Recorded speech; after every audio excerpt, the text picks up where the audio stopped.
Hello, and welcome back to another Techtorial. This episode, we are going to discuss about the many features of sharing screen in Zoom.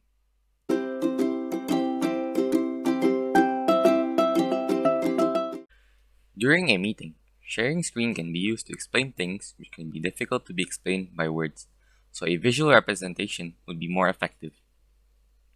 To share your screen, on the bottom part of your screen, there is a large icon highlighted green. This would be the share screen button. When clicked, this window will show up. On the top part of the window, you can see three sections: Basic, Advanced, and Files. On the Basic section, you're able to share your screen, a virtual whiteboard, or an iPhone or iPad screen. To share your iPhone/iPad screen, it must be plugged into the computer to be able to do so. Advanced section, you're able to share a PowerPoint as a virtual background.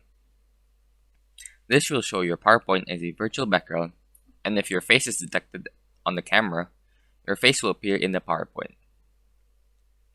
You can also screen share a portion of your screen. When clicked, you can adjust the shared portion of your screen. You can also share your computer sound or music only. Note that muting your computer by F1 shortcut won't mute the sound, and also volume from the app you're playing will affect the volume of the shared sound. The third option is to share your video. This means you'll be able to select video from your computer, and then the video will be played from Zoom's own video player. Minimizing or moving the Zoom video player won't be seen by others. Note that closing the tab stops the share, and again, the volume in the Zoom video player will affect the volume in others' devices. The last option is to share screen through the content from a second camera. Lastly, the Files section allows you to share files in Dropbox, Microsoft OneDrive, Google Drive, Box, Microsoft SharePoint, or any integrated softwares in Zoom. On the bottom section of the window, you can see two checkboxes. You can check Share Sound in order for people to hear sound or music from your computer, and check the Optimized Video Clip, which only works for sharing video and ensures higher quality watching experience.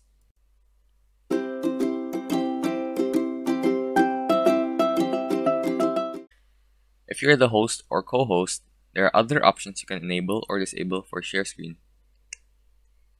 To show the options, click the arrow next to the share screen icon. By clicking on Advanced Sharing Options, there will be options which allow you to only allow one participant or multiple participants to share screen at a time, or only allow hosts or participants to share. You could also allow only hosts or participants to share while someone else is sharing.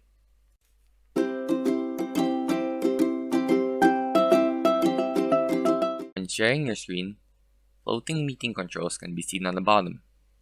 You can start or stop your video, open security, check participants, invite participants, or trigger new share screen. This can be useful so you don't have to stop screen sharing to share another screen. You could also pause the screen sharing, which means the last thing you shared will still be shown on other screens. This can be useful as whatever you're doing on your screen won't be seen by others. To continue screen sharing your screen, simply click Resume. Note that when your screen is paused, other participants cannot annotate the screen. Annotating is also an option. This allows you to give visual explanations like using a whiteboard. You can select any of these features here to your liking. You can also clear annotations from all annotations to only your annotations and other participants' annotations. Next to it, you are able to see a mouse icon labeled Remote Control. When clicked, these would appear. It will allow you to auto-accept all remote control requests and share a clipboard. You are also able to give a mouse or keyboard control to participants in the meeting by clicking on their name here. Lastly, there is a three-dot icon. When clicked, these variety of options would appear. When you click Chat, the chat box will appear. Record Meeting will record your meeting, and Meeting Info will show your meeting info. While screen sharing, you are also able to unallow others to annotate and also hide names for annotators. If you do not like the floating meeting control here, you can remove it by clicking the Hide Floating Meeting Controls. If you forgot to share your sound before screen sharing, you can click this option to be able to share sound. You can also optimize video clips, which have been discussed before. Lastly, the option End, which is highlighted red, allows you to end the meeting for all or only for yourself. The arrow button next to the You are screen sharing, which is highlighted green, allows you to move the floating meeting controls to the top of your screen. Or, you can drag the floating meeting controls to wherever you want.